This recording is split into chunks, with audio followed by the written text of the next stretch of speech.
hit them with the dirty headbanger 10-5 on the Richter. Back again this time with new members. It's a Canes thing, we bout to get with ya. Folks talking, ain't saying a whole lot. We bringing that straight fire to blow the whole spot. We keep the whole block locked like a fair pin and turn the game upside down like a head spin. Hello again, everybody, and welcome to You Bet CaneSport with Lee Sterling as we look at the betting side of the games and the Miami Hurricanes as they get ready to play Appalachian State Saturday at Hard Rock Stadium. And Lee, last week we had the big game, all kinds of excitement, getting ready for Miami to go to Atlanta and play Alabama. This week, a little bit more of a subdued opponent, but not necessarily a pushover for the Canes. We'll talk about that a little bit. But right. Before we talk about the betting line and the point totals and stuff for Miami-Appalachian State, let's go back and review Alabama a little bit. I think, we talked about in our first show last week how you are a Miami fan, and just like we want to see the Canes do well and how that can sometimes maybe influence opinions and not influence opinions. But you and I were both in unison last week that we felt Miami was probably not going to have a chance to win the game, that Alabama was just going to be superior at the line of scrimmage and have better athletes. But we felt like Miami would be capable of going to Atlanta and having some offense and making it at least an entertaining, challenging game. That did not happen. What was your viewpoint? I would agree with you 100%. So I don't base my decisions on, graduating from Miami or my alliance to Miami. I've probably the last 15 years I've gone against them a lot more than I have with, and that's probably why I've done well. I just felt that they were going to game plan for this one game. I felt that this was the game that was going to set the tone for the season. Now, we both didn't expect them to win. I think we were realistic there, but we expected a better effort, and I expected better coaching. And I think it starts from the kickoff. As soon as I saw we won the toss, I'm like, oh, great, we're gonna accept it. And that, to me, I thought deflated me as a fan, because I knew if we went down 7 or 14-0, the game was over. Yep. And we decided to kick off. And it used to be that you accepted the kickoff. It used to be, yes. Yeah. I thought about the same thing. I almost jumped out of the press box. Yep. Yes, in old school football. Yep. If you won the coin toss, you accepted the ball, you took the ball first because it gave you a chance to get your leg up on the game. Now, the strategy, and it's a conventional strategy by coaches. You can't really knock Manny Diaz for it in typical situations. The coaches love to defer to the second half. I guess they feel it gives them a chance to make halftime adjustments, come out, and it gives them an edge for the second half of the ball game, and obviously winding down to the fourth quarter. I thought in this game it was totally flawed, Lee, and I think you and I are in agreement on this. Miami could not afford to fall behind the 8 ball in this game and have any chance to be competitive. Winning the toss gave them an opportunity to get the ball first, go out there, put some points on the board. Your offense is supposed to be the strength of your team. Your quarterback, the Eric King, even coming off ACL surgery, is supposed to be the strength of your team. Put the ball in their hands, let them set the tone for the game, and make a statement. We are here to play. Right. You had 9 months to game plan, Lee, and it's like you should have had a script of plays ready, take the ball, figure out a way to get down the field and get some points on the board, and make Alabama know that you're there to play. The opposite happened. That, and like you said, I didn't see a play that we haven't run before. Not just run a different play, show some different formations. I'm not saying you have to have a trick play on the first series, but I felt in the first 2 or 3 series you had to have a gadget play that they were going to have to hit on. And we saw nothing to that effect. Also, I felt that they just didn't I think it should have been more thought out. I mean, if you ask probably 100 Miami fans, they'll tell you at least 90 to 95 that we should have accepted the kickoff. So that bothered me. Then the game planning. And then on top of that, when things don't go right, I'm tired of coaches, and especially our coaches, not saying, well, you know what? We didn't do our job. They blame it on, with third downs, we just didn't execute in third downs. We had some unfortunate things happen to us. Why can't someone come out and say, you know what? We didn't have a good game plan. You know, they just, you got to have accountability. And I don't see that with these coaches. And if you watch the game, and we expected Alabama to be better up front, but the difference, our skill players weren't bad. Our skill players, I think, could have played with them. I think our young receivers look good. We obviously didn't go to Mallory enough at tight end. That was one of the advantages we have. He's almost unguardable moving down the field. We just didn't – our offensive and defensive lines are not even in the same league as theirs. We knew that going in. We knew that going into the game. No, but yeah. there wasn't – I expected our guys, a couple guys, to really get up for it. And I'm sure they got up in some respect to it, but this was not a playoff game to them. They weren't disrespected at all. There was nothing said by any of our coaches or anyone that people expected us to win. But they looked as excited or more excited than we did. And right now, the weakness of our team is our offensive and defensive lines. The linebackers were fine. I thought our starting linebackers were good enough to compete. Now, the backup linebackers can't be playing. And some of these younger guys, let's say at linebacker, from this point going forward, guys, like Jennings, guys like Steve, they can't hit the field. They're just not good enough. I don't care. You have to have a freshman that I think they're going to be hitting the field. I don't think they're going to play. Well, they shouldn't be. They shouldn't be. I'm being quite honest with you. You got to go with true freshmen or redshirt freshmen because those kids are just not players. And then Ivy, they got to find someone. He's just not a player. So he gives up a big play like that almost every game. And then one more thing before we go on. If you watch Alabama football, and I watch and graded every game this week. I even just finished my last game, Troy versus Southern on the SWAC Football Conference Network. So Alabama almost always, the first or the second offensive play, throws a bomb. Why weren't we ready for it? Have you noticed that with them? I have not. No. Unless they're playing Troy or Missouri State. Almost every single game, the first or the second offensive play, they go deep. Play action. They go long. They almost always hit on it. Loosens up the defense. How do you not know that that's not coming? Yeah. So Manny, in my opinion, didn't coach up to his capabilities and good enough to compete. And I also thought Lashley didn't do a good enough job either. And they did have some wrinkles planned, and they did try to use some of them, but the execution was lacking. And they ended up walking out of there thinking that they had tried to do too much, believe it or not. And because when they got away from their base stuff, it didn't go very well. And that's obviously a problem when you have 4 weeks to prepare for the game. They clearly did something wrong, and it's something that they need to look at moving forward. So from a betting standpoint, a handicapping standpoint, how did what you saw in Atlanta change the viewpoint of Miami moving forward in this season?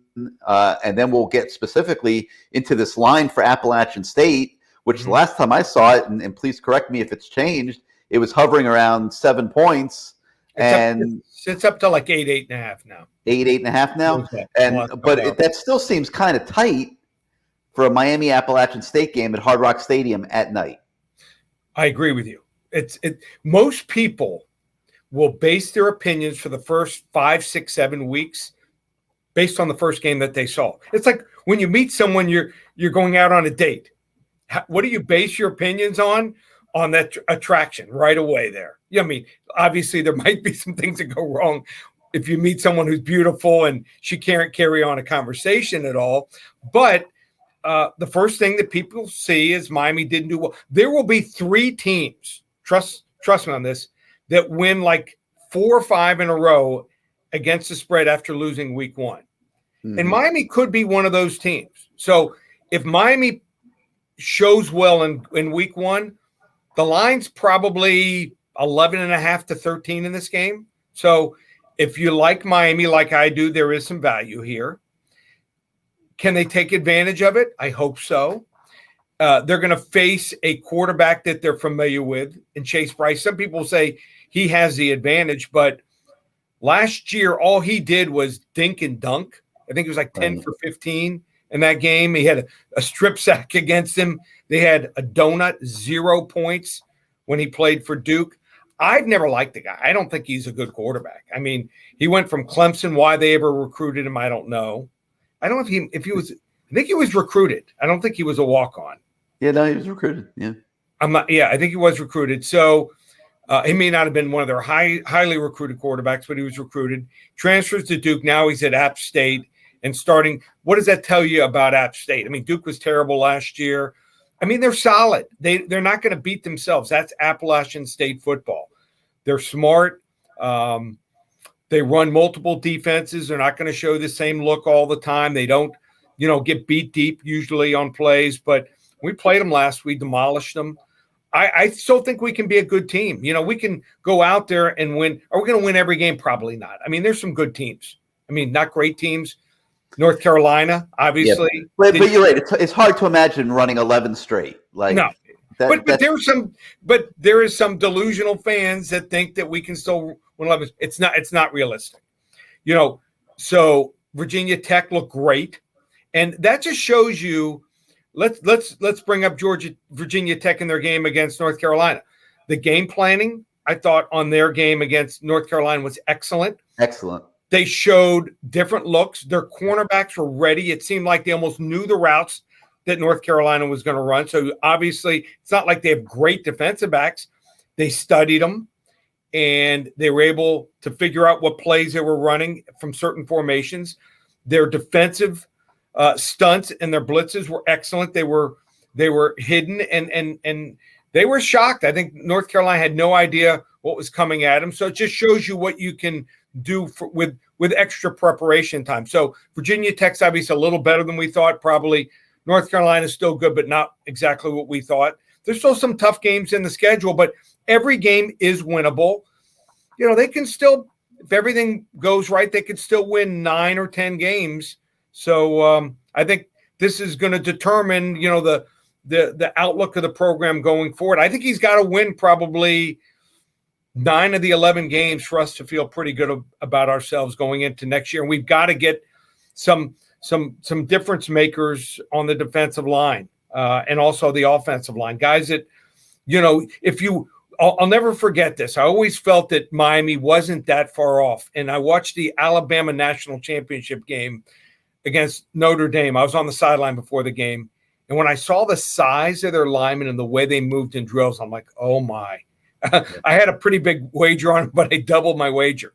And until we can get to that level, we can't compete. The defensive backs were fine. I mean, some of the young kids at safety, after the first couple plays they went in, they were fine. The linebackers are good enough. Our quarterback is very good. Our running backs are good enough. Our receivers are good enough. I think it comes down the offensive and defensive lines. Yeah, no doubt. All right, so in this game, we're laying the points. Yeah, we're going to lay the points. We're going to take Miami. I think they're going to win and cover something like 34-17. And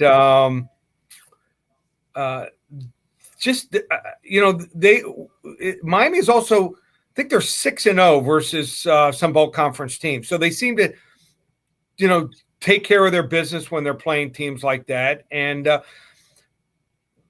Appalachian State, we might look back at them now towards the end of the year and say, yeah, they're able to take care of teams that they're much better than, and they win usually by a couple touchdowns, but they can't step up. And I think that's the case with App State. Yeah, I mean, that's without saying. They haven't been able to step up in 3 years now. And when they play good teams, they aren't even competitive. No. So right now, I think the matchups are going to be much more even the rest of the season. They're probably not going to win every game because, you're going to win some, lose some. There's going to be some close games in there. But there won't be a game that Miami goes into the rest of the season thinking that we don't have a great chance to win. So, right. We'll see how that goes. All right. So the hometown team fails you, and you pick 11 college games last week. You finished 6-5 instead of 7-4 because you went with your heart a little bit. No. I know you don't think you did, but I know you did. No. I didn't give out Miami to my clients. So, okay. So, and I may or may not give them out, to my clients this week. There is a chance I could give out Miami, but I'll I give my opinions on radio shows around the country on Of course, yeah. 55 stations. I did not give Miami and Alabama to my clients. So. Oh, okay, good. Well, and you did give it. You had a few gems last week. I thought we talked about Notre Dame being overrated, coming into Florida State and taking Florida State with the points. That worked out. We talked about Michigan State, which I thought was a great pick, beating Northwestern on opening day. They look good. Wow. Miami. We're going to have a game. They are improved. I think they're much better coach. They didn't have a spring ball last year with their coach. Their coach came in, didn't get to recruit his class, his incoming class, and they hit the transfer portal, and they did a good job in the transfer portal, picked up some key guys, and that they're going to be no pushover the following week. Yeah, you were correct about BYU beating Arizona and Jed Fish, but it was too close. They didn't cover the spread. So that one didn't work out quite as well. They only won by 8. I think the spread was 11 in that game. Right. And Clemson, Georgia. Let's touch on that for a minute. Yep. Clemson's offense just came up 0 on opening day at home. That was a surprise. Well, not really at home, I guess, but in Charlotte. That was a surprise, I think. Combination of Georgia's defensive line was great. I mean, great. And Clemson's offensive line wasn't as good as we thought they were going to be. I didn't think they were going to be great, but I thought they were going to be able to hold their own and allow some of their receivers to do better than they could. But he had no time. So what that shows you, I've always told people this, and they think I'm crazy. College football, most important player is the quarterback and the 2 defensive tackles. Think about it. When Miami was great, we had great quarterbacks. And we had defensive tackles because they stopped the run and they put pressure up the middle on the quarterback. You can have average. He wasn't average. Let's go back to some guys like Greg Mark, good college player, Hawkins back in the day. These guys that were good college players, but what made them was the defensive tackles. They weren't getting double teamed. So a lot of those running backs had to stay in and help out, the guards and the centers in the interior. So to me, those are the 3 most important players in college football. A little different in the pros. In the NFL, it's quarterback and left tackle and maybe the top rusher going against the left tackle. But just some of the things I see. So Clemson is beatable. I still think that they'll improve. Teams improve the most. Yeah, there's no doubt they're going to get way better than they were. That was a tough assignment for them. Right. Playing Georgia. Georgia's but really their defense. Their defense didn't allow a touchdown, gave up just a field goal. So, if you like defensive football, 2 of the top 3 defensive lines, I think there's Alabama, Clemson, and Georgia. You got to see 2 of them go head to head. I hope we get to see Georgia, Alabama later in the season. That'll be a great game. But all right, so what do you got for us this week? Okay. Other than taking the Canes, what else are we doing this week? So we're looking at North Carolina State. They're playing at Mississippi State. I thought that North Carolina State looked really good in their opener. I thought that their quarterback, Devin Leary, would be a little rusty. And that I thought we were going to see for South Florida, Williams, former UM quarterback. But I was shocked that they didn't. He's running, I think, 3rd on the depth chart. They went with a North Carolina, Cade Fortin starter who was horrible. I think he had like 5 passes that were uncatchable in the first 3 drives. They pulled him and put a lefty in, who I saw last year, who's just as bad. They threw a combined 3 interceptions. Their head coach, the new head coach, said that he was rusty from not playing last year. Trust me. I think I know quarterbacks. Jaron Williams, even at being rusty, is better than those 2 guys. So I was disappointed we didn't get to see Jaron Williams play in that game. But thought North Carolina State looked good. They don't have many superstars. They've had some guys at defensive end, linebacker, receiver, and running back over the years. They don't have a true superstar on the team. They look like they are the real deal, and they might be the second best team in the ACC behind Clemson. So they're playing Mississippi State, and Mississippi State's in year 2 of the Pirate. and the Pirate, when you change systems and he doesn't have a whole lot of big play guys, I don't think they're there yet. I think it's North Carolina State's year. What's the line on that game? The line on it is 2. I think they're going to win this game something like 31-23. They got to go on the road. I don't normally pick I think Miami was the only ACC opponent that I picked last week, but we'll pick another ACC opponent, believe it or not, over an SEC opponent. I think the exceptions to the rule here. I like North Carolina State. I think they get the job done here. Okay, and who else you got this week for us? I like Texas. I think the move, it took some balls to make a change and to get rid of Tom Herman and pay him off. But I think Steve Sarkisian is going to pay dividends. I think he's going to recruit. I liked his play calling. I liked the way that he brought along his quarterback. I mean, he had a quarterback, Hudson Card, that I don't think he had started a game before. He had played very limited behind Sam Erlinger. I thought that he didn't miss a beat. And they've got a superstar running back in Bijan Robinson. Watch this kid. He had 100 yards rushing. I think he was like 73 yards receiving, had a touchdown rushing and receiving. He's a next-level guy. He could be a first, second-round pick. I think he's averaged something like 7.3 yards every rush from scrimmage since he started last year. So I like what I see there, and they dominated Louisiana Lafayette, who a lot of people thought was going to win. I thought a lot of people – a little overreaction. Reminded me like March Madness. That first round, there's always one or two underdog teams that everyone talks about, and they're like, "Oh, this team is the underdog first round sleeper." The Montana State, or the team that no one's heard of, and people bet them, and people bet Louisiana Lafayette. But Texas is for real. I'm not saying they're a top 10 team, but shows you what a well-coached team can do. They're playing Arkansas. It's at Arkansas, but Arkansas still has a lot of weaknesses here. So Texas, what's the line? Good special teams. I like them 35-24 over. What's the line on the game? The line is 6.5. I like them. And then we've got a game. Mario Cristobal is going to go into the horseshoe, getting 14.5 points against Ohio State. So I think this Ohio State team is down a little bit. I love their receivers, and they got two really good running backs, but their quarterback not the same as Justin Fields. I think their defense is average at best. Minnesota moved up and down the field on them, was in the game till their star running back got hurt late third, early fourth. And Oregon's got some really good running backs. They've got a quarterback in Brown, who I think nice dual threat guy, as long as he doesn't turn the ball over 3-4 times, will keep him in the game.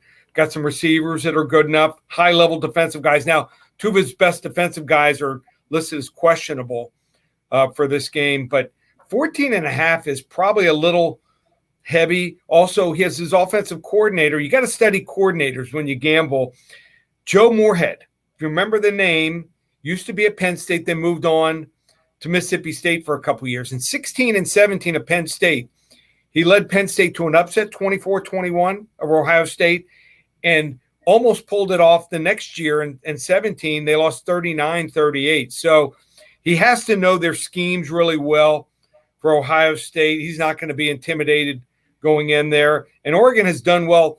They've beaten 3 straight ranked opponents. So give me I don't think Mario is going to win the game, but I think we might see a 42-35 score. I like the Ducks here plus 14.5.